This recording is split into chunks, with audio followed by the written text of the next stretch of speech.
In a political landscape increasingly characterized by polarization and discontent, the United States finds itself at a crossroads, with many observers questioning the robustness of its democratic institutions.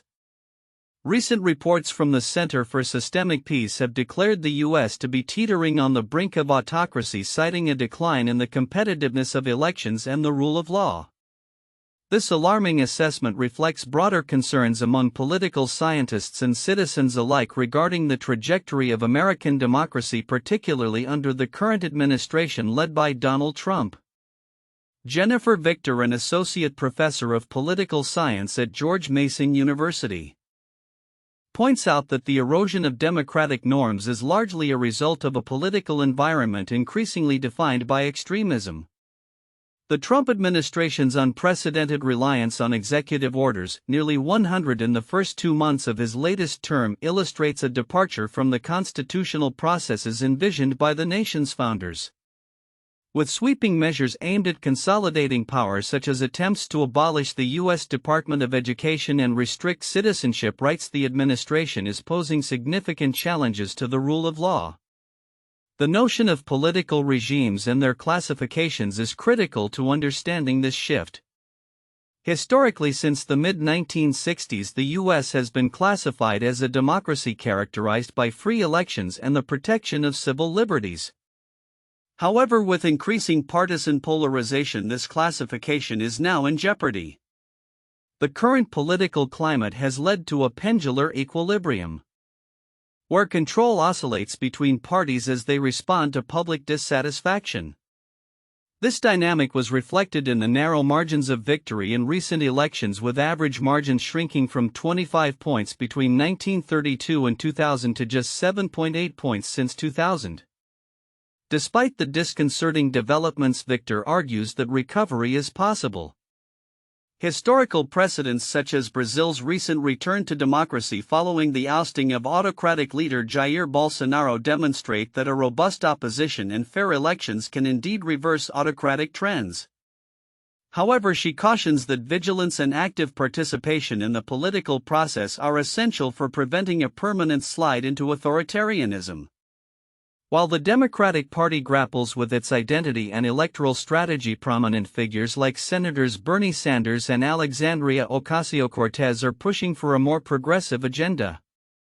Their Fighting Oligarchy tour aims to galvanize support ahead of the pivotal 2026 midterms, emphasizing the importance of addressing economic inequality and labor rights. Sanders' rallying cry to unite against division resonates with a populace increasingly disillusioned by political extremism. However, the Democratic Party faces significant challenges as it navigates an increasingly divided electorate. James Carville, a seasoned strategist, recently criticized the party for neglecting rural voters, arguing that its self-righteous stance has alienated essential demographics. He advocates for a more inclusive approach to campaigning, warning that failure to reconnect with Middle America could jeopardize future electoral success. As the political pendulum swings, the potential for a Democratic resurgence remains contingent upon the ability of opposition parties to adapt and respond to the evolving landscape.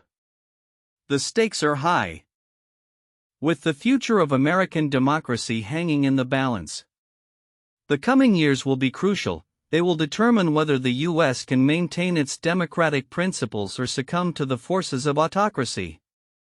The path forward requires not only a commitment to holding free and fair elections but also an embrace of diverse voices and perspectives within the political discourse. With the 2026 and 2028 elections on the horizon, the outcome will hinge on the electorate's engagement and the resolve of political leaders to champion democratic values. In the ever-evolving landscape of American politics, the Republican Party is at a critical juncture, grappling with internal divisions, shifting ideologies, and the need for a unified front heading into the 2026 midterm elections. Recent developments, including the appointment of Vice President JD Vance as the finance chair of the Republican National Committee (RNC), signal a strategic pivot as the party prepares for intense electoral battles. Vance's new role comes at a time when Republicans must defend their slim majority in the House of Representatives while simultaneously navigating the complexities of a party that has seen both ideological shifts and growing polarization. Vance, who has already established strong ties with major conservative donors particularly in Silicon Valley, faces the dual challenge of fundraising for the impending midterms and potentially positioning himself as a front-runner for the 2028 presidential race. JD will do a fantastic job as RNC finance chair, remarked former President Donald Trump, highlighting Vance's capability in handling tough races. However, the party's direction under Vance's leadership raises questions, particularly regarding its movement away from traditional foreign policy stances and laissez-faire economics, which has caused unease among some donors. Simultaneously, the broader political climate reveals a stark divide within and outside the GOP. Conservatives, emboldened by the Trump administration's combative approach to governance, increasingly see partisan warfare as a necessary means to defend their values against perceived threats from the Democratic Party. This sentiment was echoed in a recent opinion piece by John Wood Jr. in USA Today, where he called upon Republicans to adopt a more constructive and less combative approach to political discourse. Wood, a former congressional candidate and national ambassador for Braver Angels, urged his fellow conservatives to focus on bridging divides rather than deepening them, suggesting that the path to a more united America lies in fostering goodwill amidst conflict. Amidst this internal reflection, external pressures are mounting. Political scientists have raised alarms about the erosion of democratic norms in the United States, particularly in light of Trump's unprecedented use of executive orders and a growing authoritarian undertone in governance. A recent report from the Center for Systemic Peace classified the U.S. as on the brink of autocracy, citing threats to civil liberties and the rule of law.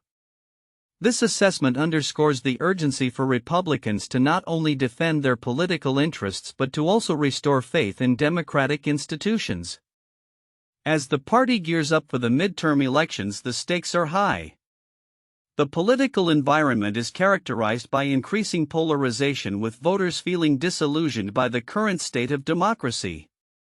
According to political analysts, the average margin of victory in presidential elections has dramatically narrowed since the early 2000s, reflecting a public increasingly dissatisfied with the status quo. This discontent could lead to further swings in political power akin to Brazil's recent transition from authoritarianism back to democracy, presenting both a cautionary tale and a glimmer of hope for American voters seeking change. The question remains, can the Republican Party under leaders like JD Vance and figures like John Wood Jr. reconcile its internal conflicts while addressing the broader challenges facing American democracy? The path ahead requires not just strategic fundraising and electoral victories but a commitment to upholding democratic values that resonate across party lines. As the pendulum of American politics continues to swing, the choices made in the coming months will be pivotal in shaping the future of the Republican Party and the nation's democratic fabric. The call for unity, empathy, and constructive engagement has never been more pressing, and how the party responds to these challenges will significantly impact its trajectory in the years to come. In a recent Senate hearing that has captured significant public attention, pop icon Taylor Swift's name emerged amidst discussions surrounding the controversial topic of digital privacy and data security. This unexpected reference not only highlights the intersection of celebrity culture and technology policy but also underscores the growing concerns over the ways in which personal data is handled in today's digital landscape. The hearing, dubbed Signalgate, was convened to address allegations that major tech firms have been improperly collecting and monetizing personal data without adequate user consent. Senators expressed frustration over the opaque practices of these companies, emphasizing the need for robust regulations to protect consumers. During the proceedings, Swift was mentioned as an example of a prominent figure whose data could be at risk if these practices remain unchecked. This reference served to illustrate the broader implications of data privacy issues that affect everyone regardless of their public profile.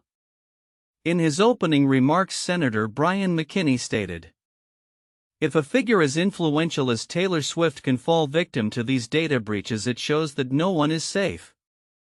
The time for action is now. His comments resonated with many as they reflect a growing sentiment among lawmakers who are increasingly aware of the need for stricter oversight of tech companies' data practices. Swift, with her vast fan base and substantial online presence, epitomizes the vulnerability of personal data in the digital age, making her a relatable reference point for the public.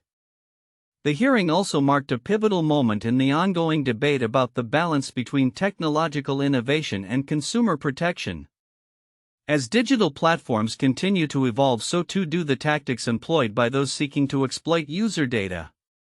Industry experts have weighed in, noting that the lack of transparency in data collection methods not only undermines user trust but also poses significant security risks. Data privacy is no longer just a niche concern, it's a fundamental issue that affects everyone, explained Dr. Amelia Hart, a noted cybersecurity analyst.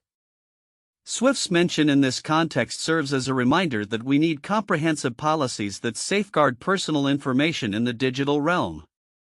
The implications of this hearing extend beyond the immediate concerns of data privacy. As discussions about regulation progress, there is a growing anticipation of potential legislative changes that could reshape how tech companies operate. Stakeholders from various sectors, including technology giants and consumer advocacy groups, are closely monitoring the situation, understanding that the outcomes could set significant precedents for the future of digital privacy.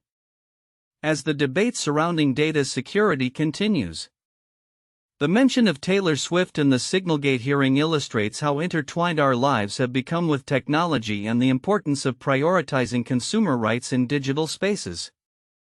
The outcome of these discussions could lead to more stringent regulations that protect individuals from data misuse, ensuring that personal information remains secure in an increasingly interconnected world. Looking ahead, as lawmakers deliberate on the future of digital privacy, the public's interest in these proceedings will likely remain high. Swift's unexpected appearance in the conversation serves as a cultural touchstone, reinforcing the notion that data privacy is a universal concern that transcends celebrity status. As technology evolves, so too must our approaches to safeguarding personal information, making it imperative for all stakeholders to engage in these critical discussions. In a political climate increasingly marked by division and inflammatory rhetoric, a recent incident involving U.S. Representative Jasmine Crockett of Dallas has ignited a significant backlash, culminating in calls for censure from her Republican colleagues. Congressman Randy Weber of Galveston has spearheaded a resolution to censure Crockett following her controversial remarks directed at Texas Governor Greg Abbott during a human rights campaign event in Los Angeles. During her speech, Crockett referred to Abbott as Governor Hot Wheels, a phrase that Weber and others have interpreted as an insult that mocks the governor's disability, as Abbott has used a wheelchair since a 1980s accident that left him paralyzed from the waist down. Weber, in a statement condemning Crockett's comments, described them as vile levels of discrimination and a despicable political attack. He stated the story of our great governor of Texas as one of unwavering resilience and perseverance, emphasizing the need for accountability for what he perceives as an egregious affront to Abbott's dignity. If the House, which is currently led by a Republican majority, moves forward with the censure, it would mark the second such action against a Texas Democrat in less than a month following the censure of U.S. Representative Al Green for disrupting a presidential address. Crockett, however, has defended her comments, asserting that they were aimed at Abbott's controversial policies, specifically his decision to transport migrants to cities led by black mayors, rather than his physical condition. At no point did I mention or allude to his condition, she stated, adding that it was hypocritical for those who supported former President Trump, known for his own derogatory nicknames and mocking behavior, to take offense. The clash highlights the ongoing tensions within Texas politics, where partisan lines are sharply drawn. As the U.S. Congress continues to grapple with issues of representation, particularly in a state where the Republican majority feels precarious, such incidents only serve to exacerbate divisions. Indeed, the current Republican leadership appears motivated to solidify its hold on power, especially given the narrow margins that define the House of Representatives. Meanwhile, Governor Abbott finds himself in a delicate position following the recent death of U.S. Representative Sylvester Turner, whose seat remains vacant. Abbott has yet to call a special election to fill the position, a decision that has drawn criticism from Democrats who argue that he is depriving nearly 800,000 constituents of their rightful representation. The delay in calling the election could be seen as a strategic move to maintain Republican advantages in the House, particularly as the next uniform election approaches. As these events unfold, they underscore the intricate interplay of individual actions and broader political strategies at play in Texas. With the landscape shifting and both parties gearing up for upcoming elections, the ramifications of these incidents are likely to resonate well beyond the immediate controversies shaping the narrative as lawmakers prepare for 2026. The stakes are high as both parties recognize the critical role Texas will play in determining control of Congress, with the potential for deepening divisions as the political battleground intensifies. As we move forward, it remains to be seen how these dynamics will influence voters' sentiment and legislative priorities in the Lone Star State and beyond. In a significant ruling that underscores the complexities surrounding gun control in the United States, the Supreme Court upheld the Biden administration's regulations on ghost guns on March 26, 2025. These firearms, which are often assembled from kits lacking serial numbers, have increasingly become a focal point in discussions surrounding gun violence and public safety. The court's decision comes at a time when the landscape of gun rights is rapidly evolving, and the ruling marks a notable departure from the court's generally expansive interpretation of gun rights. In a 7-2 decision, Justice Neil M. Gorsuch, writing for the majority, highlighted the alarming ease with which these kits can be transformed into fully functional firearms. He described polymer 80s by build shoot kit, noting that it contained all necessary components to assemble a Glock-style semi-automatic weapon in as little as 20 minutes. Plainly, the finished by build shoot kit is an instrument of combat, Gorsuch asserted, emphasizing the kit's intended function as weapons rather than mere hobbies or tools. The ruling is seen as a victory for advocates of stricter gun regulations, particularly in light of rising concerns regarding the use of ghost guns in crimes. The Bureau of Alcohol, Tobacco, Firearms and Explosives has reported a tenfold increase in the use of these kits in criminal activities over the past 6 years. The Biden administration's regulations mandate that vendors and manufacturers obtain licenses to sell these kits, require serial numbers on components for tracking purposes, and implement background checks for potential buyers.